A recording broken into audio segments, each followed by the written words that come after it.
Hey guys, I'm actually talking with you on a new computer right now. You get an IBM something or other. No, I've gotten my first Apple computer in over a decade. I used to be a big time Apple user, and one of the main things that was the big selling point was that they couldn't be hacked, or at least they weren't as vulnerable as PCs. Yeah. That's not true, though. Well, back in the day, Apple used to be regarded as a lot more secure because the fact it was supposed to be thought of as almost unhackable. A big part of that was because the fact they had a lot smaller market share. There were only 2% of the computers on the market. 98% of the people were using Windows computers. So that just meant that if you wanted to really hack into someone, that was a lot bigger of a target. So what brought you home? Ease of use. It's a nice little laptop and everything like that. It definitely looks a lot cleaner and everything. And, I definitely think it plays a lot more nicely with an iPhone. But the main thing I've been finding too, though, is that luster has faded about it being more secure these days. Well, because there's so many people who are on Apple now that they're just as big a target, if not bigger, than PC users. Exactly. And the difference there is that if you have an Apple computer, chances are you also have, say, an Apple Watch, an Apple phone. And so you have a full range of things that can be hacked. Whereas the average Windows user, let's face it, they're not using a Windows phone. I don't even know if they make Windows phones anymore. So you've chugged the Apple Kool-Aid. Exactly. And hoping not to end up like Snow White here. But yeah. But, speaking about Snow White and curses and witches and bad people, Apple had a problem a little while ago, didn't they? Yeah, there was they've had a line of, or a long string of emergency patches of late. They've found several really high profile vulnerabilities, but the most recent one was called a zero-click vulnerability. Now, what's that? Usually if you get, say, any kind of email thing, if you get a phishing email with a suspicious attachment on it, you need to click on it. You need to open it up or you need to install it or it takes I thought you weren't supposed to click on it or... Right. And you need to get infected, you mean? Exactly. Correct. Got you. Yeah. So a lot of these things, the most common malware out there requires some sort of action on the target's behalf. To work. Exactly. So you'll see something saying like urgent, click here, or here's your invoice or anything at all like that. A zero-click exploit is something that requires no action on the part of the target. So it's made for Jason Bourne, not me. Sounds just like Apple back in the day. I don't need to worry. Right. Sort of. It's actually been linked to the Pegasus spyware, which is a very, very controversial program. Yeah. And the folks who developed this, the Pegasus software, what was it? The NSO Group, they're called. It's a cybersecurity and tech company operating out of Israel. And as I understand it, they say that they have a, quote, code of ethics relative to the countries they work for, because apparently they're very country oriented. However, some questions have been raised about how strict that code of ethics really is, since there are some questionable regimes that they've been working for, right? Yeah, exactly. There was a leak recently in the last several months that showed 50,000 people have been targeted by the Pegasus spyware. And that includes journalists, some heads of state, diplomats, human rights advocates, and the like. This is countries using this stuff, right? Mm-hmm. How does this affect Adam or me or you? It's debatable. It depends on what kind of line of work you're in. I think one of the main things about it is it shows the sophistication and the availability of a vulnerability here. They were able to create a type of malware that could be sent to anyone that could receive an iMessage. So it's less about whether or not you're being targeted. I don't think Apple would have scrambled that quickly to release a patch if there wasn't any general danger to folks. But the type of access this malware has, it can access and turn on your phone. It can intercept communications, including encrypted communications being sent through Signal. So it can even use your phone when you're not using it. That's right. And so the thing that I was thinking, Adam, is that this exploit is like other exploits we've seen that started as an NSA or NSO program, but then got leaked. And then people who are even less trustworthy than the people who we may not trust in government agencies have access to them. Well, not only that, but we've learned that anytime you have anything that creates a backdoor, and it is created for, let's say, governmental use, sometimes tends to fall into the wrong hands because those government agencies have been hacked. In this case, you don't really know what it's doing, where it's doing, and who's behind it all. So it can be pretty scary. And those government agencies may be doing business with people in trading, horse trading. We have no idea how people are getting this stuff. In other words, if you get me this intelligence, I'll give you a little access to this. I mean, unfortunately, it's done all the time. But anyway, Travis, big question. Is it fixed now? It's supposed to be fixed now. So the most recent iOS update, which again, Apple scrambled to get this out the door. And they urged everyone with any device that has anything resembling a piece of fruit on it to update. But I think from a tech point of view, the thing that's most interesting and perhaps most frightening here is that Apple had already announced that they had fixed this with recent versions of their operating system. They developed something called Blastdoor, which, again, that sounds like it's supposed to be super secure. It didn't take too long for NSO Group to find a way around it. And if they could do that, this is just an example of them getting discovered. We have no idea how many similar things there could be out there. Okay, so we go from the extremely high tech to the fact that most of us, when we're hacked, it's so low tech. It's so just dangle the lure in front of me and see if I bite. Right. And that is something that happened to our next guest.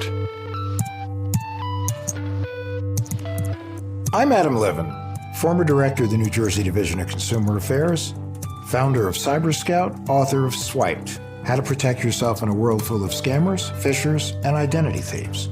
I'm Bo Friedlander, a person who is often lurking in the background trying to get hacked. I'm Travis Taylor, resident tech guy and often lurking behind Bo trying to hack him. Adam! Bo! I want you to meet my friend Ivana. Hi. And I'm going to try to say your last name because I think, Ivana, I've always just known you as Ivana, but you're Milicevic, are you not? You nailed it. That's because my nickname is Maimonchinon. Yeah, that and makes sense. That means monkey. Monkey. Yeah. So, Adam, Ivana is a friend of mine, and I would like to introduce her to you. She is an actress. She is a mom.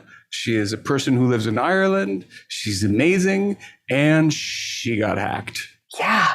And Ivana, I have two words for you: Bond and Banshee.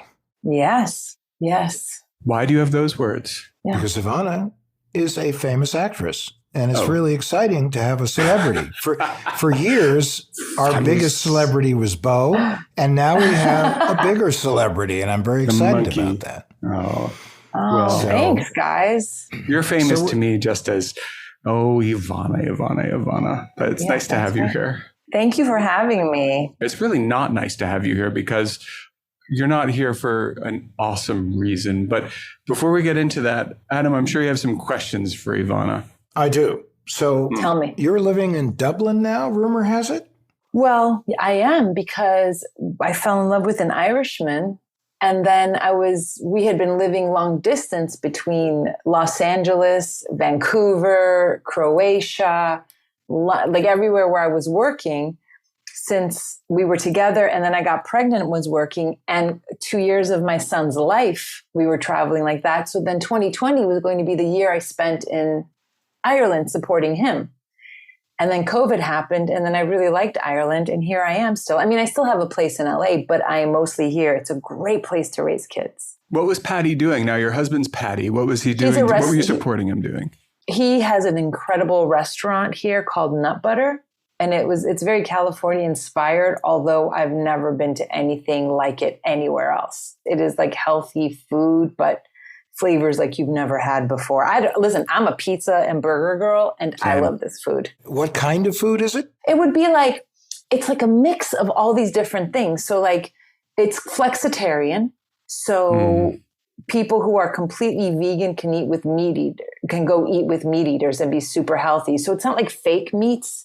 There's like beautiful Irish brisket tacos, say, but then you can also have jackfruit tacos. So it's not like jackfruit is turned into a burger patty. It's just jackfruit seasoned in a way that makes you feel like it might be pulled pork. All right, Bo and I will be calling a little later to get a reservation. You are more than welcome. No, I really want to go. It's not far from New York. No, it's only like 5 hours away, right? Yeah. Yes.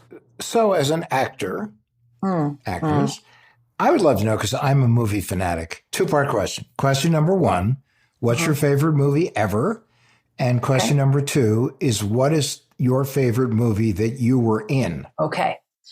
Favorite movie ever, if I can only pick one. I mean, a top 3 would be easier. I'm going to say 2001: A Space Odyssey. Because at least that's do 3. Come on, do 3. Okay. 2001: Space Odyssey. I love Amadeus. Okay. Okay. And it should be 5, but and then let's say, I really love Shawshank Redemption too. What is your favorite movie that you've appeared in?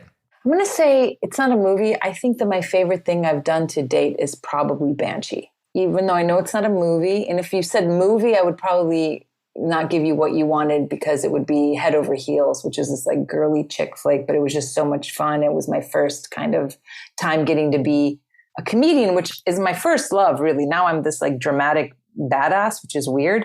And then Banshee, because I really gave it absolutely everything I had. Mind, body, spirit, sweat, tears, bruises, nudity.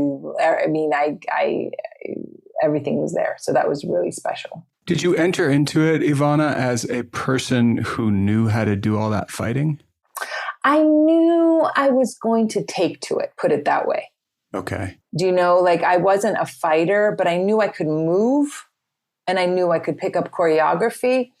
And even the way the fights are structured, I don't know how much of it you've seen or not, because I know I'm in it a lot. But it's still structured. The fights are choreographed in a way that I look really good. In other words, I'm excellent with my hands. You don't see me doing crazy kicks because my feet are a mess. But I'm really powerful in my upper body and with my legs as a base. We are all huggers. We are not hugging at the moment, and none of us are naked at the moment. So therefore, and I've never been in a fist fight my entire life. True story. Almost, though. I remember that time. But anyway. I was just hoping you'd mention Red Alert 3 personally. But Red Alert 3. Command and Conquer. Yeah, exactly. Travis was, when I asked Travis what his favorite thing that you were in about that, he was like, yeah, Red Alert. That's awesome. Wait, do you remember my character's name? I remember how she sounded. Yeah, I remember the voice. I don't remember the name exactly. But yeah between that and Castlevania, that's sort of the geek creds. Yeah. Oh, nice. I love that I'm part of these geeky things. Yeah.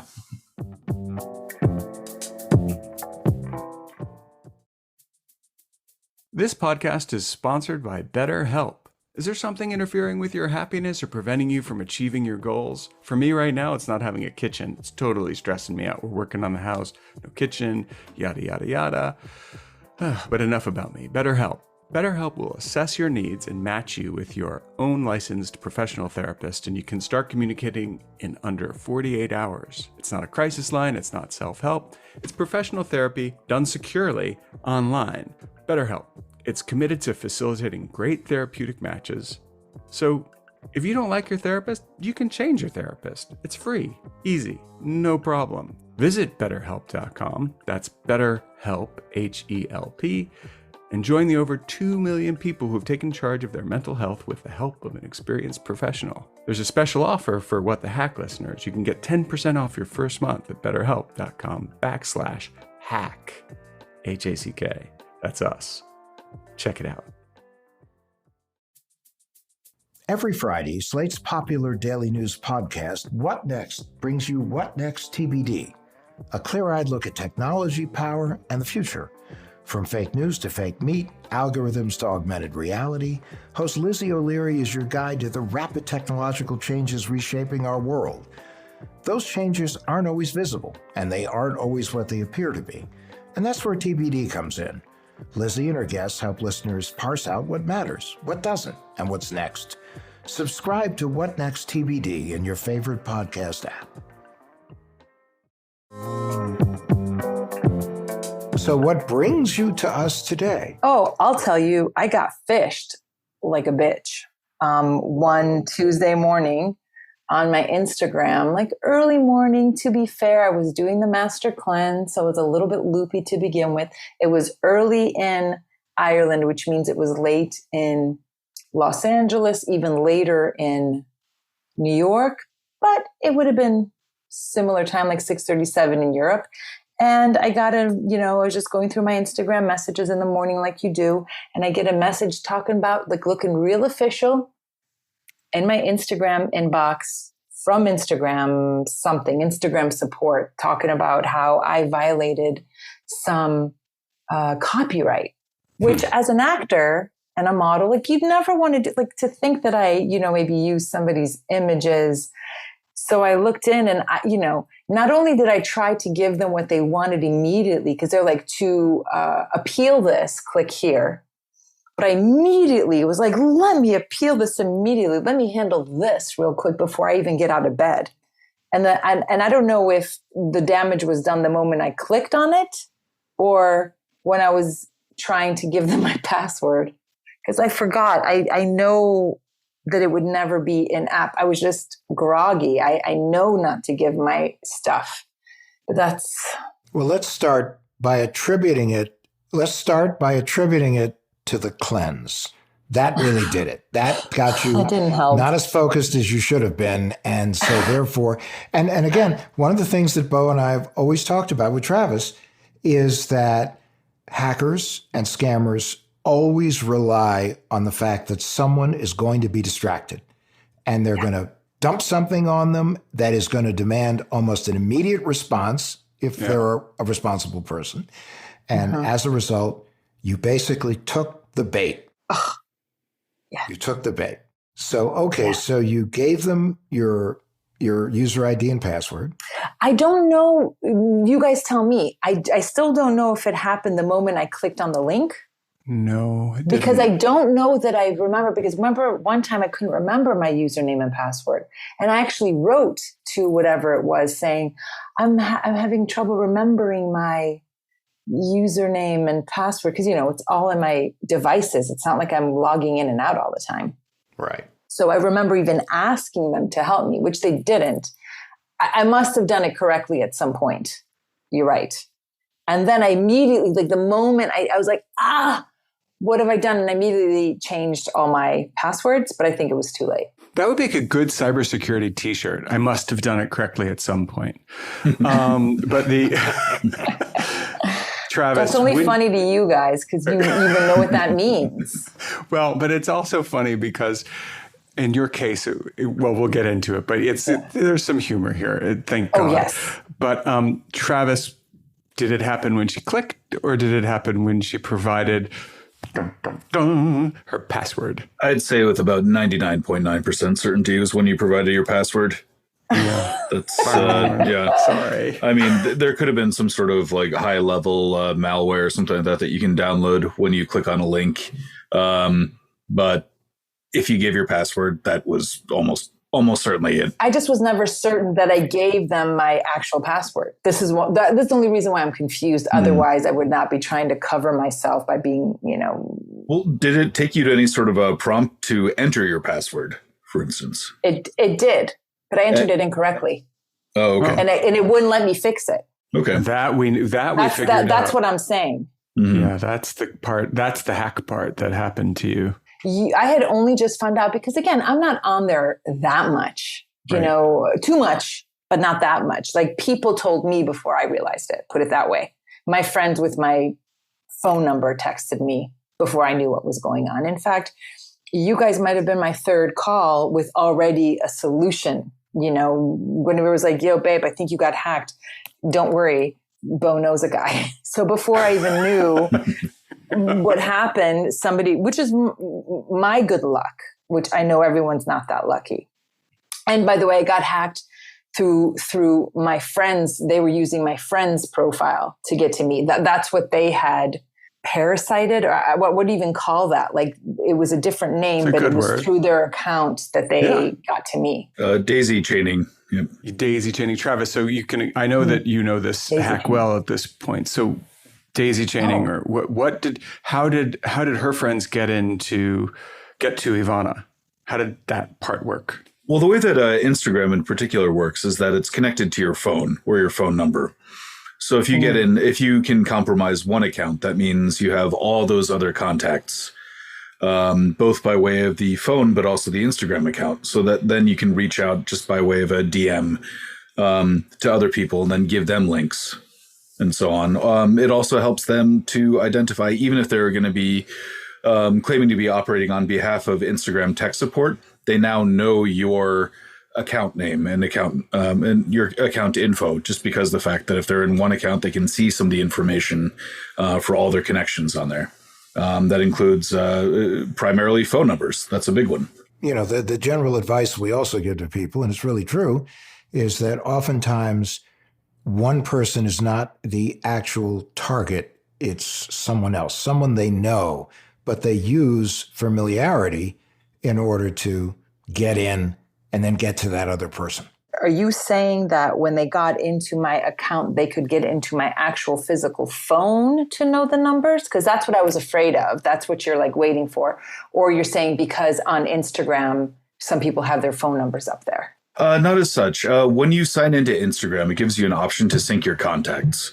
In other words, to let you know other people who are on your phone what their accounts are on Instagram. Okay. So when you do that, but they don't necessarily know their numbers to then call. Yeah. My celebrity friends or whatever. No, but it is why you got targeted. And there is it's a more mechanical hack.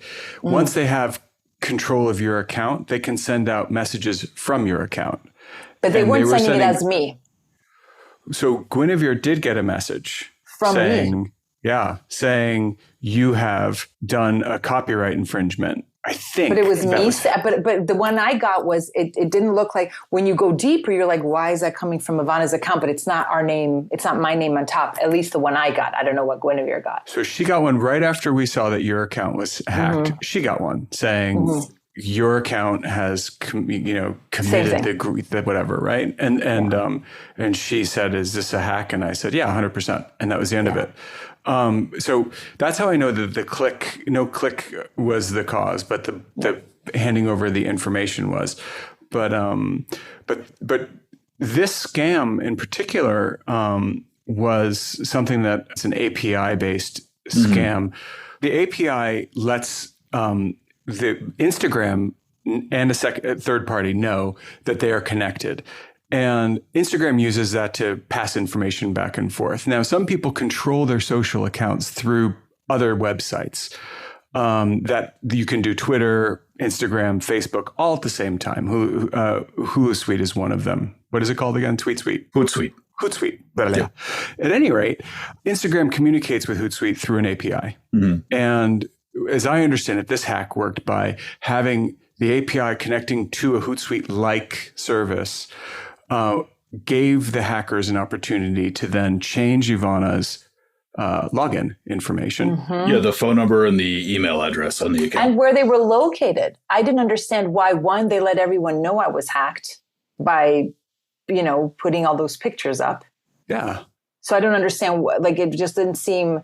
That was to make you scared and make you cough up some money. Which they never asked for. Which is weird. And what's weirder yet, Adam? Yes. They were in Turkey. And Instagram was not able to just go, duh. That's why is she in Turkey and Ireland? Yeah. No. And not only that, here's the thing. I am a user that's based in Los Angeles. When I set up my account, I was in Los Angeles. Okay. I live in Ireland. Do you think I went to Instagram and was like, well, they ought to know that now I'm based in Ireland. Who cares? I still go back and forth. But so when this all happened, they can know all they want. My point is, when all of a sudden I'm changing my info to Turkey, that they weren't like, this is weird. Let's freeze it. My biggest issue with all of this is that there's, I was lucky I had you hooked me up with Andre and Lifars.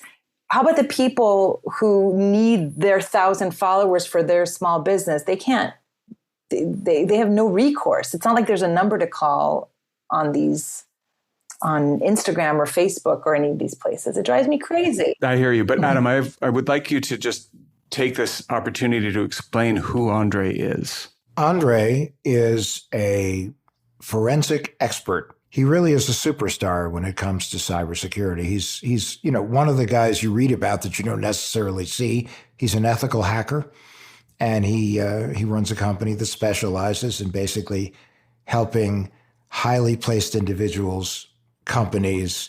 They're there for all that. We have horror story after horror story after horror story about people desperately trying to contact these massive platforms and ending up with nothing but crickets. They just don't get a response.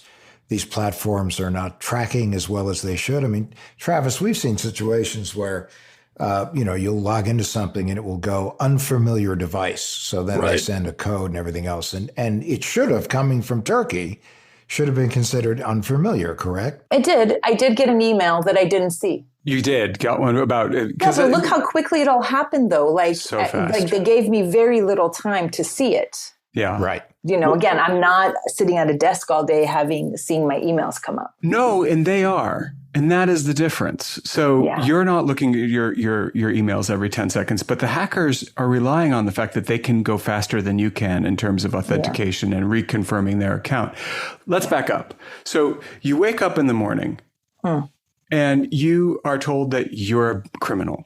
And you're like, well, but I don't want to be a criminal, especially not that kind of criminal, because that's how I make a living. So you go, okay, well, I'll do something about this. You're the thing that you immediately do is that you provide your password to whoever's Instagram, who already has it, of course. But fair enough. So you give it to Instagram. Now, what are you thinking then? Do you go back to bed? No, I immediately changed my passwords, or so I thought. And then what? Then I went about my day. I thought I changed it. I even said to my husband, I was like, "Oh, I think I almost got hacked." That goes under the famous last words category. I think so. And then the next thing you got was calls from us and other friends? Yeah, pretty much. Later that day, I think. Oh, and I started to get WhatsApp messages from the guy in Turkey, and he was like, "Hi, I'm so sorry. I have your account, but I want to give it back to you. Please, I'm so sorry. Here's the password for your account so you can get it back." So I don't know. Now, I don't know if he was seeing what I was going to do. Like, if I log into that, then he can get into more stuff. Travis? Well, I have a question. Because he never asked for money. No. I never responded either, though. So he provided you with a link and a password? He provided me with the link. It would have been good if I charged my phone so I can tell you exactly what he said. But he provided me with he's like, this is your username or whatever it was, and here's the password, which of course I didn't touch because at that point I didn't trust anyone or anything. He was trying to get deeper. But he never asked for money, and he was like, "I'm so sorry, these emojis, like, I'm so sorry, I want to give it back to you." But of course you can't even trust that. Travis? Yeah, it sounds like he was trying to give you more malware to get even deeper into your accounts. Yeah. The question that I have is what are you thinking when you see that WhatsApp messages? Are you feeling like you're getting hacked further, or are you feeling like, yes, maybe now I don't trust anyone. And even when you hooked me up with Andre, I'm like, who's Andre? Like, what? Like, all of a sudden you feel like you're in the game. That Michael Douglas movie, you know what I mean? All of a sudden you're like, I'm like, is this really Guinevere? Is this really Bo? Is this really anyone? Because social media and computers, everything is made so that everyone can use them. Right. We don't know what we're doing. They're just simple clicks. I mean, it's no different than a light switch. So we're not computer experts in the slightest, even though we're using all of these really powerful devices that are capable of so much more than what we know what to do with them, including these social media platforms. So when now my second question on this WhatsApp part is, did that happen before or after I put you in touch with Andre? I think it might have all been happening at around the same time, because he told me to turn on my LA phone, if I remember correctly. Andre did. And because that's what was connected to it. And so then I started to do exactly what he said to do. And then then it all started to happen very quickly. So my LA phone came online finally. I charged it, turned it on. I started to get messages from the hackers. And I think Andre started to play dueling hacker piano with the hacker. And it eventually got to the point where one of them had the number and one of them had the email. So both were locked out. Like I think Andre managed to secure my email or an email for the account, and the hacker still managed to secure the phone number or something. And without like that. naming the secret sauce, we also know that Andre had a lifeline where he called some called the troops in to help him a little bit. Yes, exactly. But that didn't happen until I don't know actually at what point he started using them. But I just wondered if the WhatsApp stuff started like because he kicked the hornet's nest. I wonder, and also I know that if we're keeping it a secret, geez, so mysterious. His in that helped him with my account. What happened with that? He asked me, I don't know how to say this with that. He asked me if it was okay if we wanted to go after them, because he said that if the hacker asked for money, then it elevates the crime. Yeah. So the person that Andre, since we can't really clarify beyond what we're talking about here, who Andre pulled his car up to another car, sort of, and asked, "Do you have any under a bridge somewhere?" And they opened their windows, and he said, "Yo, do you have any Grey Poupon?" Yeah, you have any Grey Poupon?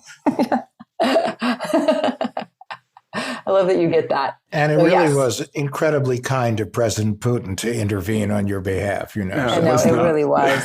But he's always had a crush on me, so. Well, that's true. He loves Banshee.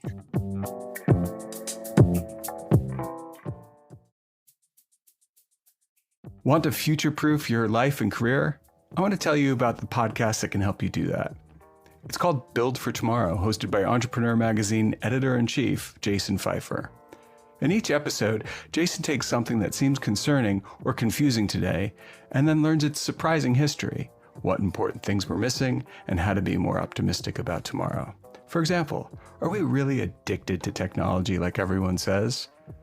Not according to addiction researchers. Are participation trophies ruining today's children? Not according to sports historians, because these trophies have been around for hundreds of years. And what can we learn from the surprisingly controversial history of the elevator and teddy bears?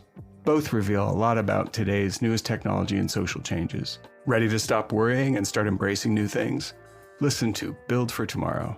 You can find it wherever you get your podcasts.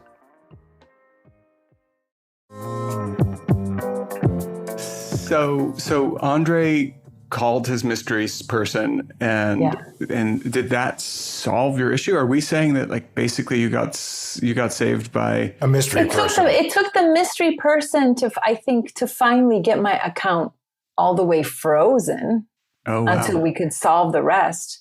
Wow. And then I think.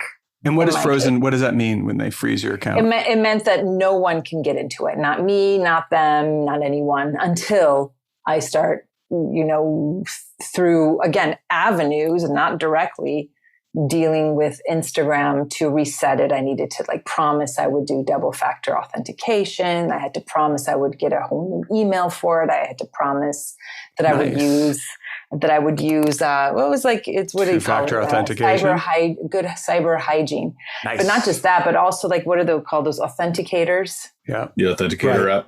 I got one, but I'd like to use it for everything, but I don't know how. It's hard. It's for you guys.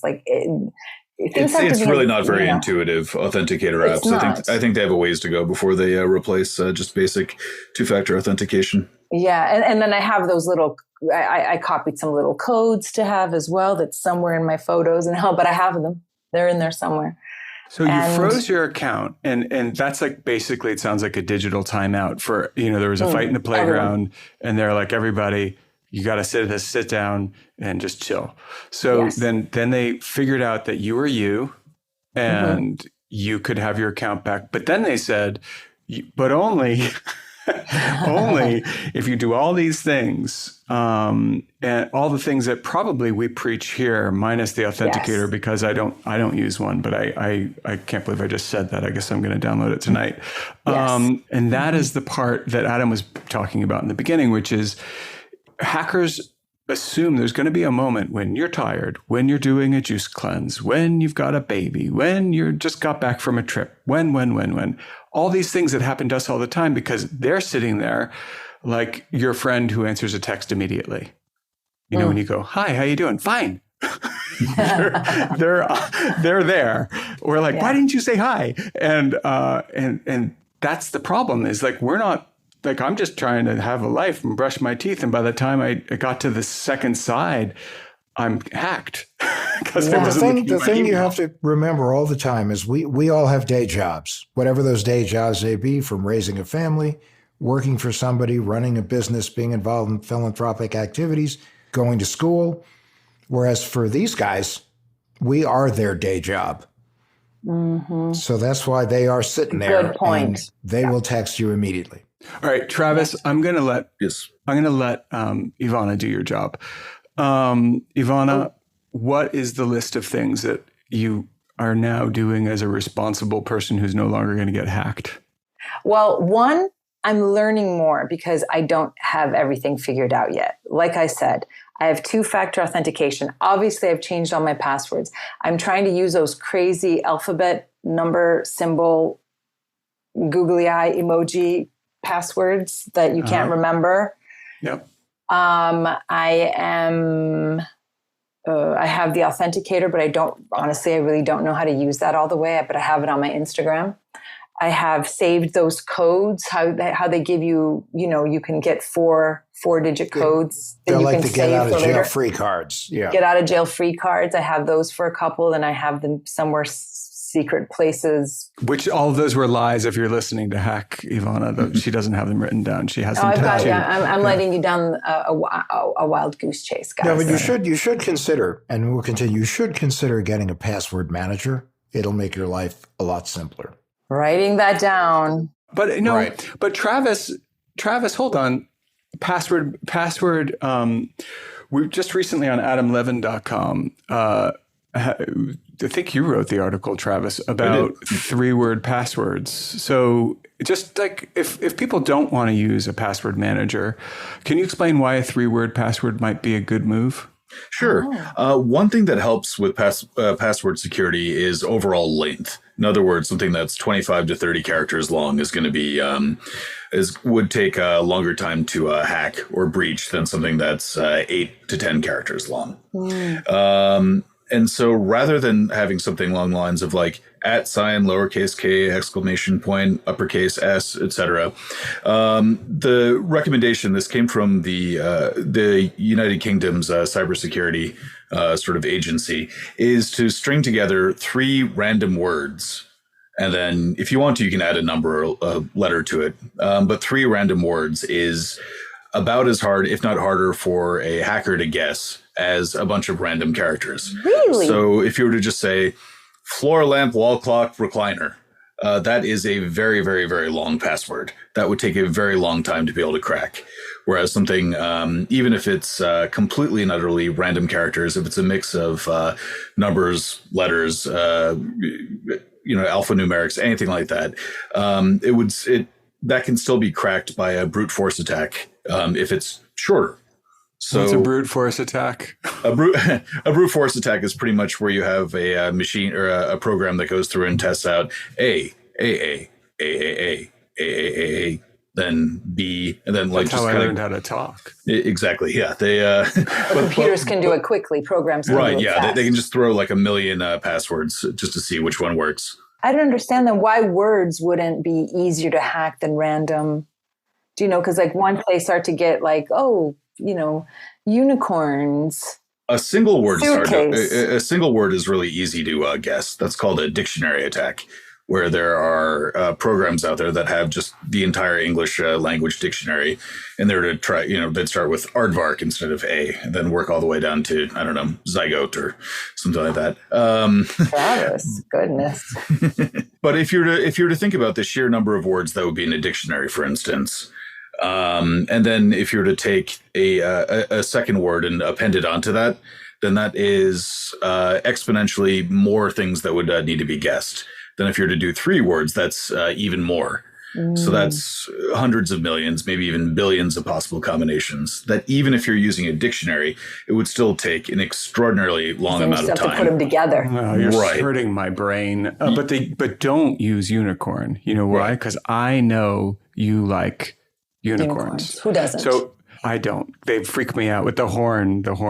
And don't use a series of numbers that simply go up or go down I know. Right. in order. But just don't let it be guessable. It can't be something that we know that you'll pick. Right. And I think that's one of the other things to keep in mind, too, is that with password guessing, algorithms are things out there that if you were to say, go Mets 1, go Yankees 1, go Rangers 1, probably at some point one of these little programs will be able to say, go Giants. Or Then I think I have to change all my, hold on for a second. I have to get rid of the Yankee things. We'll wait. But yeah, so the main thing, though, is the 3-word system is a good one because the fact that it's really long, it can't be very easily guessed, especially not by a algorithm or a sort of dictionary or brute force attack. And it's a lot easier to remember. I would remember floor, lamp, recliner, wall clock a lot more easily than I'd remember, at Z pound sign. Yeah, that's just that's gibberish where you can. And it's really one word for those right brute force actors, right? AIs, right? It's that's one word that they'll get there eventually. It doesn't matter to them if you're spelling aardvark or right. And the standard caveat though is that you could choose the longest password in the history of the world. It could be completely unguessable if you use it on every single account, and it only needs to get breached once. Right. It's kind of like the difference between an indecipherable password and a discovered password. Exactly. That might be indecipherable. But anyway, listen, this has been awesome, and heaven knows we could go on for hours. But we're going to have to call it to a close now. So from all of us to one of you, thank you so much for being part of this today. You were great. Thanks, Ivana. Thank you for having me. What the Hack is a Larj Media production in partnership with Larj Media. That's Larj Media. You can find What the Hack wherever you get your podcasts. Be sure to follow us on social media and find additional information at adamlevin.com.